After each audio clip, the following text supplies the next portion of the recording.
데살로니가전서 4장 13절.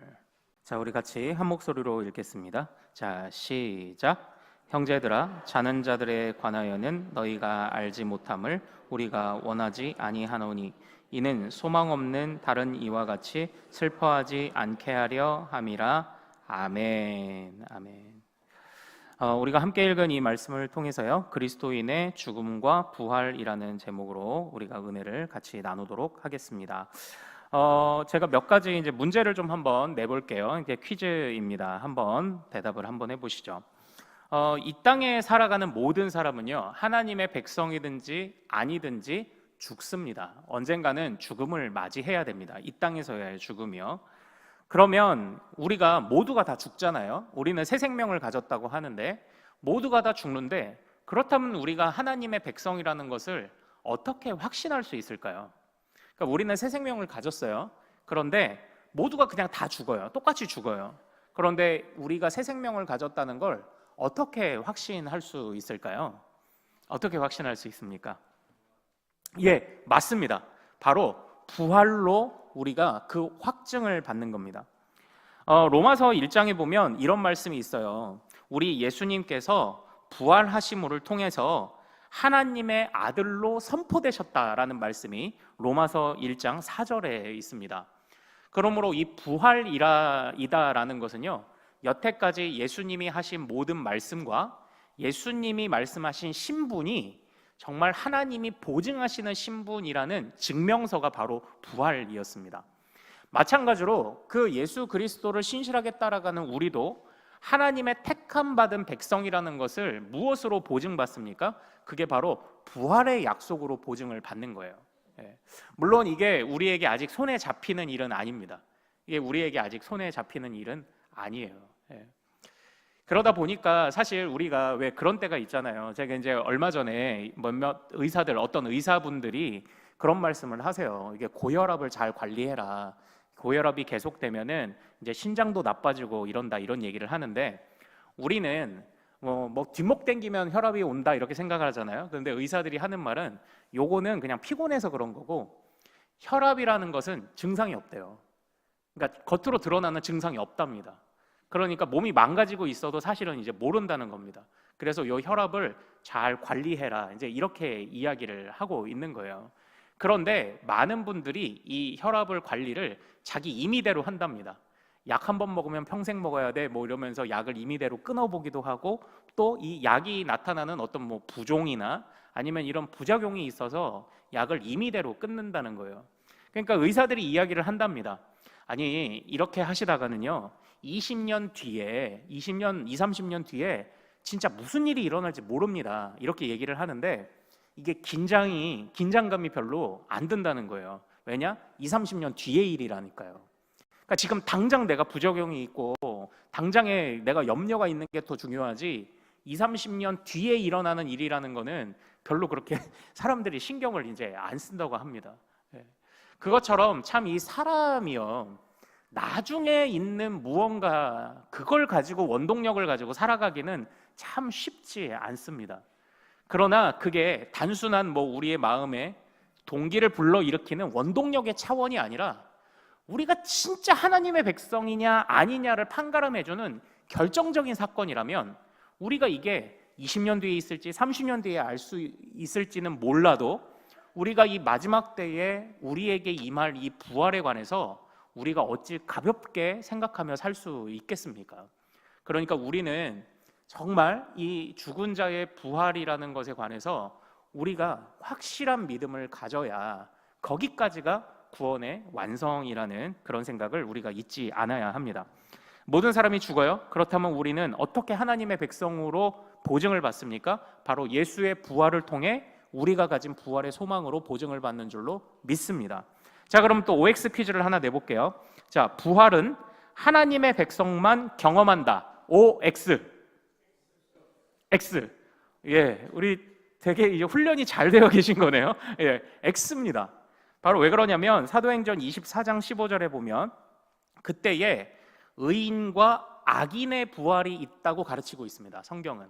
자, 그러면 그때 악인들은 부활해서 어떻게 되는 건가요? 예, 심판을 받게 되는 거죠. 예. 이런 이 교리적으로 탄탄한 이런 자세 참 좋습니다. 예. 우리 훈련이 잘 되어 가고 있는 것 같아요. 예. 악인과 의인이 함께 부활을 합니다. 함께 부활을 하고 그리고 그때 악인이 심판으로 떨어지게 되는 거예요. 그런데 자 보십시오. 어떻게 보면은 이제 악인은 이미 죽었을 때, 의인들은, 하나님의 백성들은 죽으면 몸은 이 땅 가운데 남아서 한 줌 재로 돌아가죠. 그러면 우리 산자의 영혼은 어디에 있습니까? 영혼은 어디에 있죠? 예, 아버지께 있죠. 예, 천국에 있는 거예요. 예, 우리의 영혼은 거기서 우리가 뭘 하고 있는 거죠? 주님과 함께 그냥 복된 삶을 누리고 있는 거죠. 우리 영혼이. 그러면 악인의 영혼은 어디에 있습니까? 죽으면 이미 지옥에 있죠. 자, 그런데 보십시오. 이미 지옥에 가 있는데 왜 그 악인들을 다시 부활시켜서 또 심판을 해야 되죠? 이제 점점 이제 복잡해지기 시작을 하는 거죠. 예. 이미 지옥에 갔잖아요. 근데 왜 그 몸을 굳이 몸을 다시 부활시켜서 또 다시 심판을 해야 되냐고요. 자, 같이 한번 따라 하겠습니다. 하나님의 영생을 훼손한 대가다. 네, 이거예요. 영생을 훼손한 사람은 영생으로 갚아야 되는 거예요. 그래서 하나님의 영생을 훼손한 미련한 죄인들이 그의 영혼만이 아니라 그의 몸도 영원한 심판 안에 들어가야 이 하나님의 이 영생을 훼손한 대가를 제대로 치르는 거예요. 그때에 우리는 어떻습니까? 이미 우리의 영혼은 죽어도 저 하늘에 가 있지만, 그러나 우리의 몸도 신령한 몸으로 부활해서 다시 완전한 부활체로 하나님의 완전한 영생 안에 들어가게 되는 거예요. 그러니까 이렇게까지 해야 하나님이 우리를 진짜 영생을 시켜주시는 거죠. 영원한 생명을. 영원한 생명을 잃어버리고 망친 값을 끝까지 몸을 부활시켜서라도 책임을 물으시고, 하나님 앞에 돌아오는 자들은 끝까지 그의 몸을 부활시켜서 영혼만이 아니라 몸도 저 천국에 이르게 하시는다는 것이 하나님의 이제 중요한 그 약속이다라는 것입니다. 그래서 디모데후서에서 우리가 새벽에도 보았던 것처럼요, 디모데후서 에베소 교회에 이 거짓 가르침을 가져와서 가르치는 사람들이 있었어요. 그러니까 기독교인이라고 하는데 거짓 가르침을 가르치는 사람들이 있었습니다. 그게 후메네오와 빌레도라는 사람인데, 그들이 하나님의 말씀을 어떻게 잘못 가르쳤냐면 부활이 지나갔다고 이렇게 가르친 거예요. 그러니까 예수님 부활 외에 이제는 부활 없다 이렇게 가르친 겁니다. 그러니까 말하자면은 우리의 영혼만이 부활한다고, 이렇게 영혼만 구원받는다고 이렇게 얘기를 했던 거예요. 이제 이런 생각을 가졌던 이유 중에 하나가 뭐냐면요, 우리 이 세상에 눈에 보이는 건 다 더럽다고 생각을 한 거예요. 영혼만 깨끗하다고 생각을 한 겁니다. 그러나 한번 다시 질문을 드려볼게요. 이 세상에 존재하는 것이 선한 건가요? 악한 건가요? 네. 이 세상에 존재하는 것이 선한 건가요? 악한 건가요? 네. 조금 헷갈리죠? 네. 이 세상에 존재하는 거는 악한 사람한테는 악하고요, 선한 사람한테는 선해요. 하나님이 지으신 것 중에 버릴 것은 없어요. 그러나 그것을 우리가 오전에 배운 대로 망치는 사람 때문에 그 집이 혐오스러워진 거예요. 처음에 집이 깨끗하게 도배도 되고 했는데 거기서 사람이 들어가서 험하게 씁니다. 벽에다가 막 별거 막 뿌리면서 술 취해갖고 난동을 부립니다. 나중에 이 집을요, 수리하지 않고서는 도저히 다른 사람한테 줄 수도 없어요. 벽지를 갈았는데도 아직도 냄새가 나요. 집이 잘못한 건가요? 살던 사람이 잘못한 건가요? 살던 사람이 잘못한 거죠. 살던 사람이. 그런데도 이 세상에 있는, 마치 이 세상에 존재하는 건요, 어떻게 보면 이제 중립이죠. 중립. 악한 사람한테는 악해지고 선한 사람한테는 선해지는 거예요. 돈은 좋은 걸까요? 나쁜 걸까요? 선한 사람한테는 좋은 거고 악한 사람한테는 나쁜 게 되는 거죠. 이렇게 되는 거예요. 그런데 예전에는 뭐라고 생각했냐면, 이 세상에 있는 것들, 그러니까 좀 세상이 악하다는 표현을 좀 오해한 것 같습니다. 세상에 있는 것들, 눈에 보이는 것들은 다 잘못됐어. 그래서 영적인 것만 좋은 거야. 이러는 사람들이 있었던 거예요. 그래서 그들에게 있어서 몸이 부활한다는 것은 감히 상상할 수 없는 일이라고 여겼던 겁니다. 그래서 그들은 예수님을 뭐라고 말했냐면요, 예수님이 인간으로 오시지 않았다고 해요. 예수의 영이 어떤 한 사람에게 잠깐 임했다라고 이야기를 하는 겁니다. 그래서 그 예수의 영이 임해서 선지자처럼 그냥 가르쳤다고 이야기를 하는 겁니다. 그래서 예수님이 죽으셨잖아요. 예수님의 죽음은 예수의 죽음이 아니에요. 그냥 그 사람이 죽은 거예요. 그 대신 그 사람이 많은 사람에게 마음의 감동을 주었다. 그래서 주님을 따라가게 했다. 이렇게까지 얘기했던 것이 다 이제 이단인 겁니다. 그러니까 오늘날도 좀 안타깝게도요, 또 이제 기독교의 이름을 가지고 있는 많은 기관들도 있고 뭐 여러 교회들도 있고 하는데, 이게 눈에 보이는 이런 문명들 자체를 다 그냥 악하다고 해버리는 그런 데들이 있습니다. 예, 절대로 주의하셔야 됩니다. 예, 거기는 지금 오해하고 있는 거예요. 그렇게 말하는 끝에는 다 우리의 영혼만 좋은 거라고 이렇게 얘기하는 그런 모습으로 항상 귀결되기 마련이에요. 정말 주의해야 됩니다. 예. 눈에 보이는 것들, 뭐 기술의 발전, 문명의 발전은 악하다고 말하는 것들 주의하셔야 돼요. 예. 기술이 발전할 수 있죠. 좋은 사람한테 붙잡히면 좋은 거고요, 나쁜 사람한테 붙잡히면 나쁜 거예요. 그 기술의 발전 자체는 그냥 중립이에요. 중립. 그러니까 이런 생각을 가지면 나중에 이제 예수님의 육체적 부활도 인정을 안 한다니까요. 예. 그렇게까지 이제 귀결이 되는 겁니다. 그래서 그런 것들을 사도 바울이 그런 사람들을 뭐라고 말했냐? 악성 종양이라고 말했어요. 악성 종양이다. 그러니까 예수님의 육체로서의 부활과 신자의 육체의 부활을 거부하는 모든 것이 악성 종양이다라고 그렇게 말을 했을 만큼, 어쨌든 제가 많은 얘기 드렸지만 중요한 핵심은 우리가 부활한다는 사실은 주님의 분명한 약속인 줄로 믿습니다. 자, 그런데 이 부활이라는 게 왜 갑자기 데살로니가 전서에 나왔는지를 아는 게 사실 중요해요. 이게 안 그러면은 이게 종말론이 이게 맞냐 저게 맞냐 탁상공론하다가 그냥 끝나는 이야기가 되어버립니다. 이 데살로니가에 왜 갑자기 사도 바울이 부활에 관한 이야기를 했는지가 이게 중요합니다. 자, 우리 4장 13절 오늘 본문을 다시 한번 같이 읽어보도록 하겠습니다. 자, 같이 읽습니다. 시작. 형제들아, 자는 자들에 관하여는 너희가 알지 못함을 우리가 원하지 아니하노니 이는 소망 없는 다른 이와 같이 슬퍼하지 않게 하려 함이라. 아멘. 예, 저는 그 장례식에 이 본문을 즐겨 설교를 합니다. 예, 그래서 우리가 반드시 다시 만납니다. 슬퍼하지 마십시오. 이렇게 제가 권면을 하기도 하는데요. 그런데 이제 사실은 여기서 형제들아, 자는 자들, 여기서 이 데살로니가 전서, 이 데살로니가라는 지역에서 지금 이제 그리스 인근이거든요.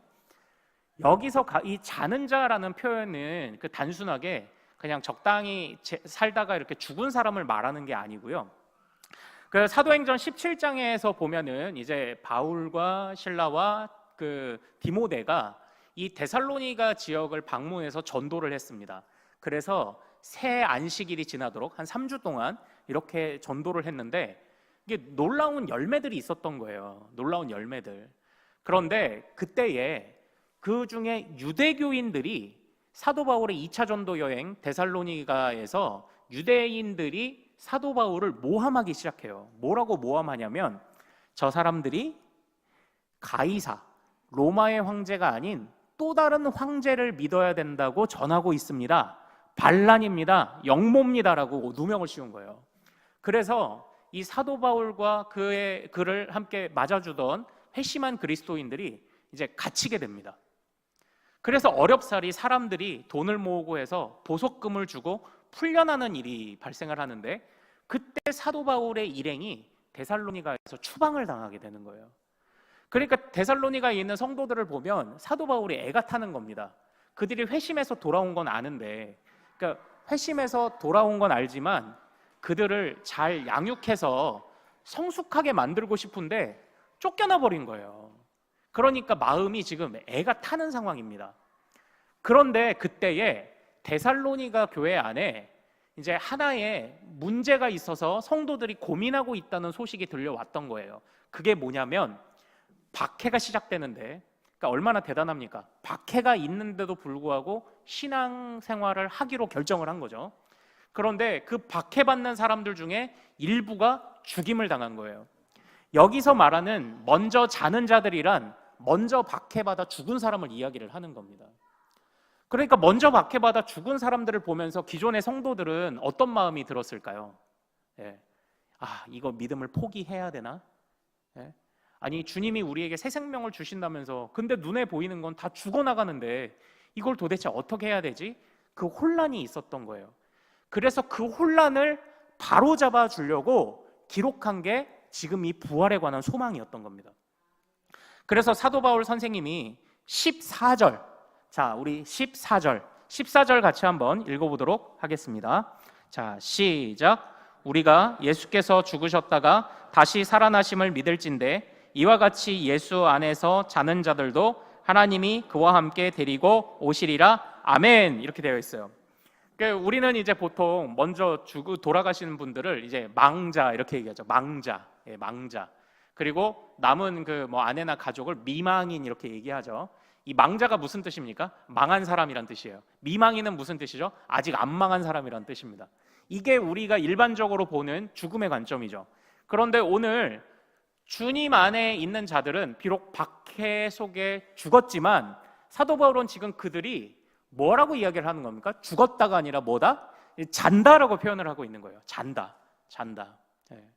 그러니까 지금 데살로니가에 있는 박해받는 교인들의 시각을 교정해주고 있는 거예요. 그리스도인의 죽음을 죽음이라고 보지 말아라. 자는 거다라고 이렇게 지금 이야기를 하고 있는 겁니다. 그래서 혹시라도 너희가 박해를 당할지라도 먼저 죽어나간 사람으로 인해 불안감이 찾아올지라도 너희가 절대 이 믿음에서 흔들리지 않을 것을 우리가 부탁하고 있는 게 바로 이 부활이라는 거예요. 죽음은 자는 거야. 믿는 자의 죽음은 자는 거야. 우리는 마지막 때에 다 주님의 부활할 때가 있을 거야 라고 그 이야기를 하고 있는 겁니다. 그래서 우리가 이제 조금만 말씀을 더 보면요, 이게 제가 사실 예전에 이제 5월 달에 이거 한번 좀 설교를 그때 언급했던 본문이에요. 그때 그 어떤 그 세가족으로 오셨던 한 분이 좀 삐뚤어진 종말론을 가지고 와서 우리 교회 보고 제대로 된 교회가 아니네 그래갖고 제가 열받아가지고 종말론 한번 했는데 그때 이제 했던 그 부분이긴 한데 간단하게 좀 살펴보죠. 자, 그때 주님이 자는 자들을 다시 일으키실 때가 있어요. 그때는 악인도 부활시켜서 다시 영혼만 심판하는 게 아니라 몸도 심판받게 이제 하시는데, 어쨌든 우리는 주님 안에서 자는 자들의 초점을 맞춰 봅시다. 그때 어떤 일이 일어납니까? 16절 같이 한번 읽어보죠. 자, 16절입니다. 자, 시작. 주께서 호령과 천사장의 소리와 하나님의 나팔 소리로 친히 하늘로부터 강림하시리니 그리스도 안에서 죽은 자들이 먼저 일어나고. 아멘. 이렇게 되어 있죠. 그 언제 이런 일이 일어난다고 이야기를 합니까? 갑자기 주께서 호령하실 때가 있대요. 이 호령하실 때, 이 호령이다라는 거는요, 이게 그러니까 예전에 이걸 헤럴드라고 하죠. 코리아 헤럴드 이런 그 잡지가 있죠. 그게 말하자면 이게 호해요 하는 겁니다. 호해요.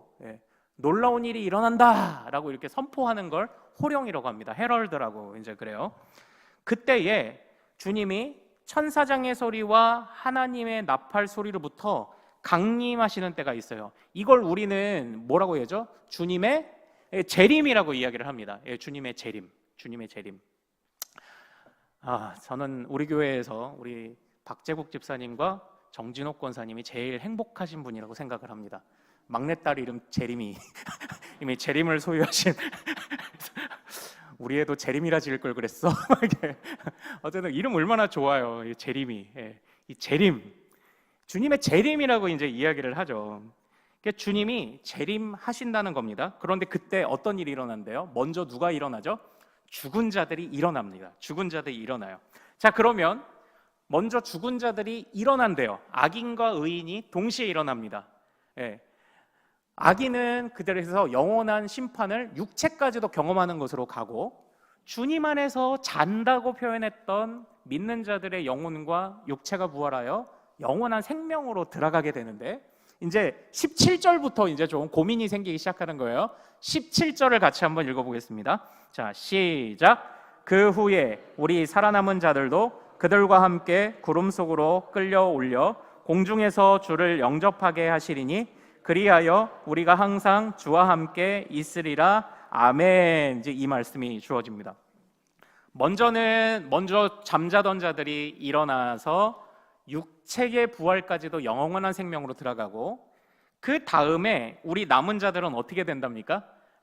공중으로 끌려 올라가서 주님을 영접할 것이다, 이렇게 얘기를 해요. 이 부분이 항상 좀 어려운 부분이에요. 이 부분이 우리가 보통 이걸 뭐라고 부르죠? 우리가 살다가 갑자기 휘리릭 들러 올라가는 걸 뭐라고 그러죠? 휴거라고 그러죠. 휴거.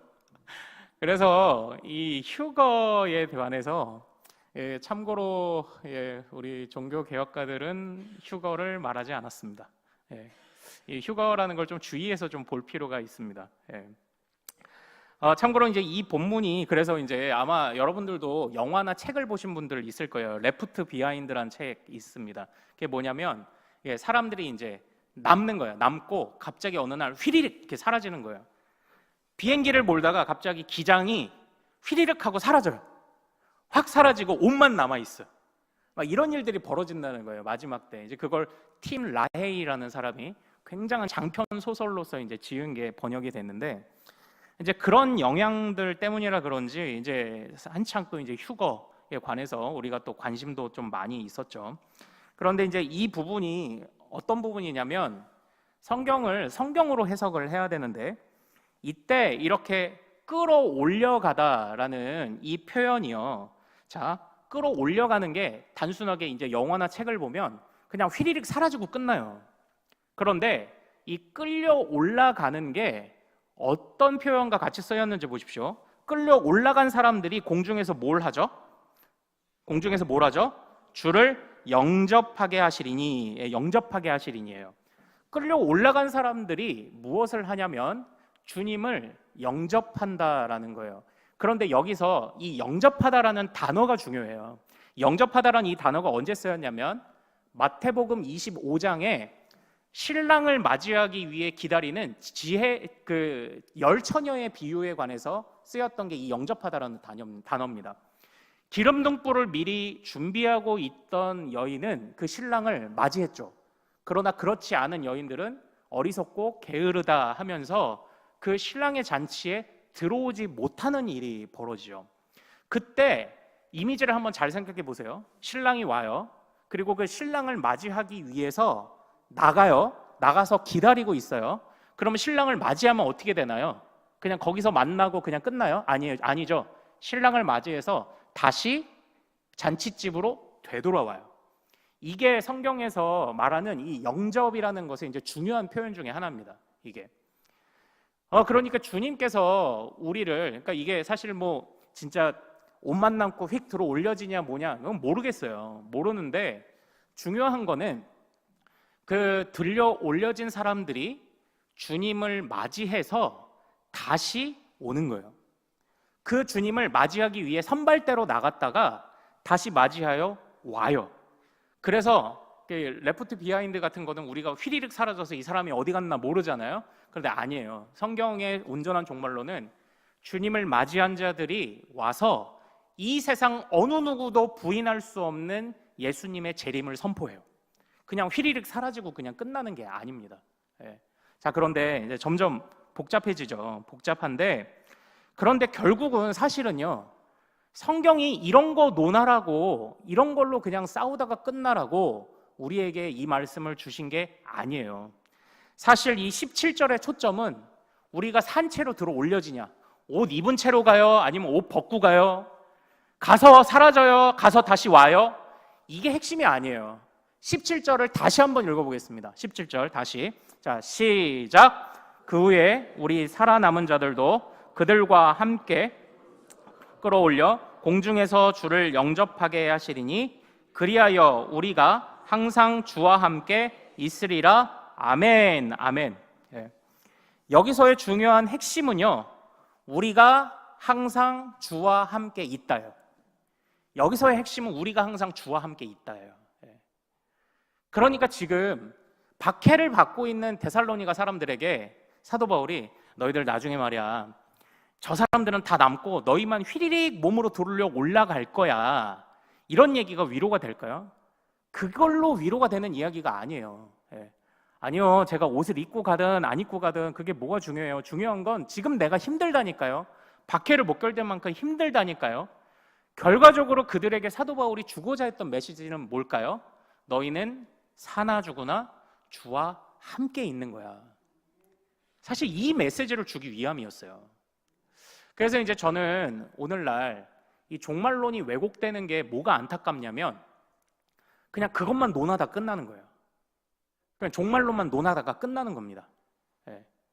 그런데 우리 믿음의 선배들은 예전에 이 종말론을 이렇게 형성해 오는 과정들을 볼 때 핵심은 주님이 언제 오시는지는 모른다고 했죠. 언제 오시는지는 모른다고 했어요.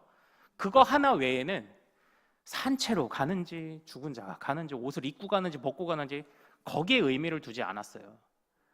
주님이 오시면 마지막 심판이 벌어질 텐데 그때에 우리가 주님 앞에서 어떻게 될 것이냐가 오히려 초점이었던 거예요. 마지막에 주님이 오셔서 심판을 하실 텐데 그때 우리가 어떻게 되느냐?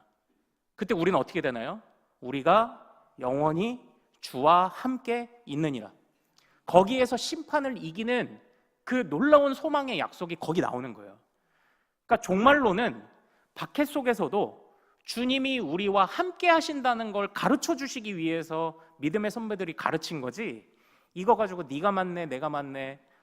그러니까 사실 이제 그 레프트 비하인드라는 책이 그 나오고 했던 배경이 이제 세대주의라는 배경이에요. 세대주의라는 배경인데 성경을 보는 좀 또 다른 관점인데 이게 태동하게 된 이유가 뭐냐면 사람들이 기술이 점점 발달하면서 성경에 관심을 하나님께 관심을 잘 안 두는 겁니다. 그래서 그 사람들로 하여금 좀 겁을 주려는 차원에서 좀 과도하게 나간 것 같아요. 예. 그러니까 그냥 보통 이렇게 허랑방탕하게 사는 사람한테 야, 너 나중에 갑자기 제 사람은 휘리릭 들려가는데 너는 남을 거야. 이렇게 해서 약간 좀 겁을 주는 그런 것처럼 쓰였던 게 이 세대주의예요. 그러나 초점은 그게 아니에요. 예. 초점은 그게 아니라 박해받는 성도들에게 힘을 주기 위한 거예요. 박해받는 성도. 예. 박해받는 성도가 주님과 함께 있음을 깨우쳐주기 위해서 사도 바울이 기록한 게 바로 이 데살로니가의 말씀이고 바로 이 부활의 말씀이에요. 그러니까 결국은 사도 바울이 주기 원했던 가르침은 뭔가요? 너희가 죽어도 그리스도와 함께 있고 너희가 마지막 때가 돼도 너희는 주님과 함께 있을 거야. 그러므로 지금도 너희가 주님과 함께 있다는 것을 의심하지 마. 이 박해를 잘 견뎌주길 바란다. 바로 이것을 이제 이야기를 했던 겁니다. 그래서 첫 번째로 데살로니가에 있는 성도들이 가졌던 의문이 첫 번째 뭐다? 박해받다가 죽은 성도들은 어떻게 되냐? 죽고 끝난 거 아니냐? 그래서 아니다. 그들은 부활할 때 주님과 함께 있을 거야. 그리고 두 번째 의문이 드는 게 있어요. 두 번째 의문. 그게 바로 이제 5장에 나오는데 나중에 5장 가서 보세요. 제가 이제 아까 영접한다고 했을 때 신부가 신랑을 영접해서 그 밖에서 사는 게 아니라 다시 집으로 돌아온다고 말씀드렸죠. 그것처럼 이 5장에 있는 말씀이 바로 그런 이야기입니다. 5장에는 두 번째 질문을 담고 있어요. 그래, 그럼 죽은 자는 어떻게 되냐? 부활한다. 그래. 그러면 살아있는 자가 예수님이 오시는 것을 모르면 어떡하지? 살아있는 자가 예수님이 오시는 것을 못 알아채면 어떡하지? 그랬더니 사도 바울이 뭐라고 말합니까? 걱정하지 마. 어느 누구든지 알 수 있어. 왜냐? 주님을 먼저 예비하러 나갔던 자들이 함께 돌아오기 때문에 주님이 그냥 우리를 휘리릭 데려가셔서 뭐야 무슨 일이야? 궁금하게 만들고 끝나는 게 아니라 주님이 그들 영접하러 나온 자들과 함께 오셔서 세상 어느 누구도 부인할 수 없을 만큼 임하실 거야. 그 이야기를 이제 5장에서 주고 있는 겁니다. 그래서 그냥 우리는 휴거 때 휴거 뭐라고 하면서 그냥 사라지고 끝나는 사람들이 아닌 거예요. 우리는 끝까지 하나님의 재림에 동참하고 재림의 증거가 되어서 우리는 끝까지 쓰임 받는 거예요. 끝까지 쓰임 받는 거예요. 근데 다는 몰라요. 정확하게는 다는 모릅니다.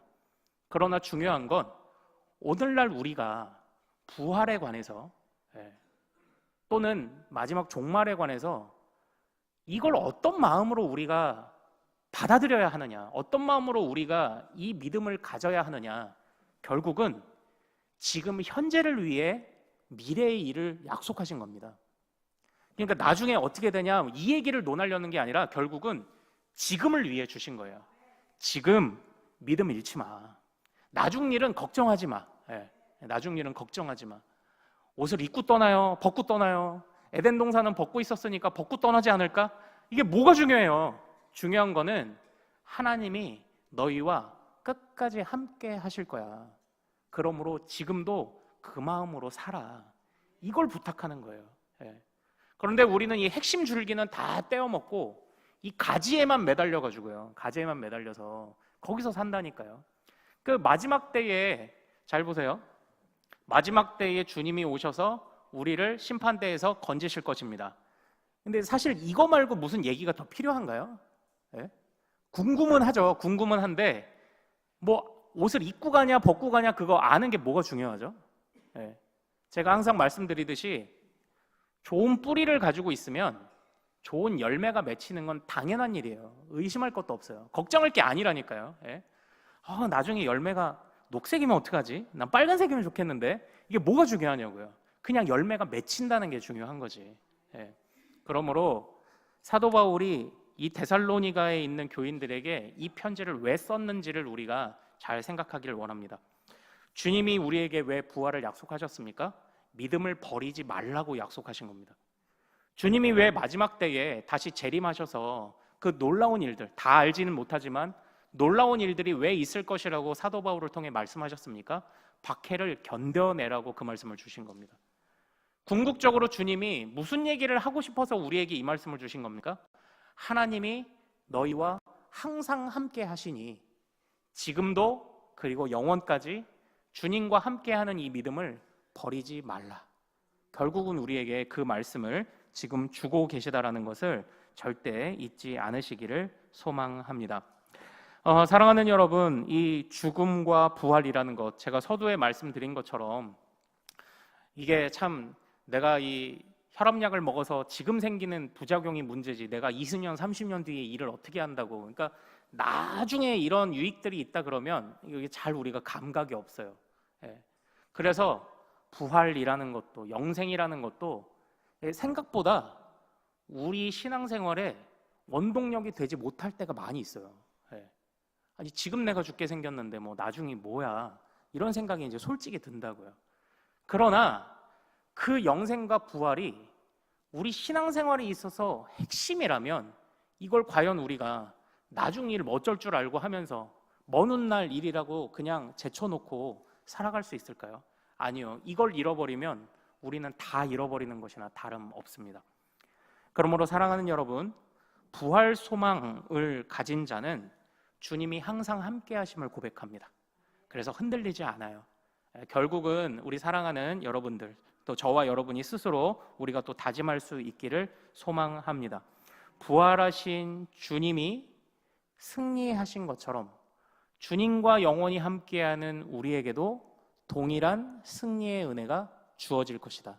우리는 이것만 생각하면 되는 거예요. 그리고 어떤 상황이 있든지 믿음을 놓지 않는 우리 모든 가족들 되시기를 소망합니다.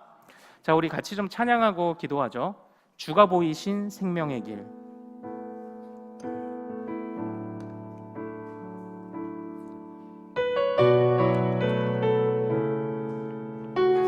자, 우리가 가는 모든 길을 주께 맡기며 같이 간구합시다.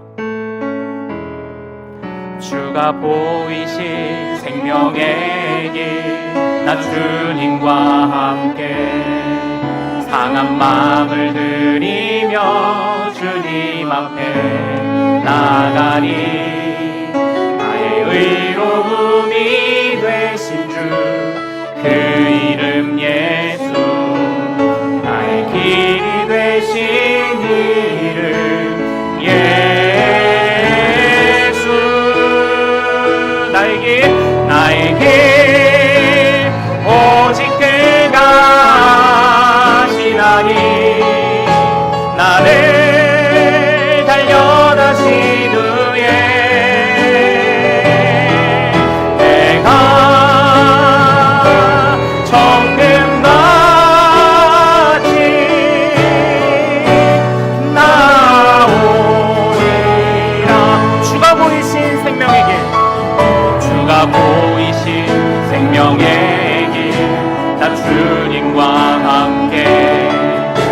온전한 마음을 드리며 주님 앞에 나가리.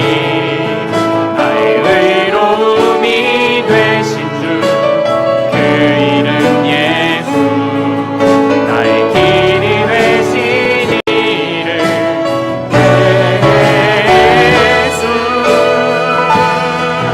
나의 길 오직 그가 하시나니 나를 단련하신 후에 내가 정금같이 나오리라.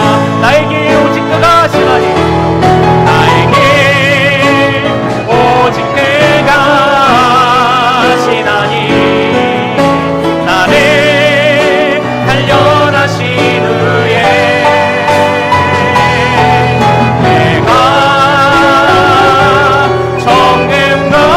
정금같이 나오. 다시 한번 나의 길 오직 그가 하시나니 나의 길 오직 그가 하시나니 나를 단련하신 후에 내가 정금같이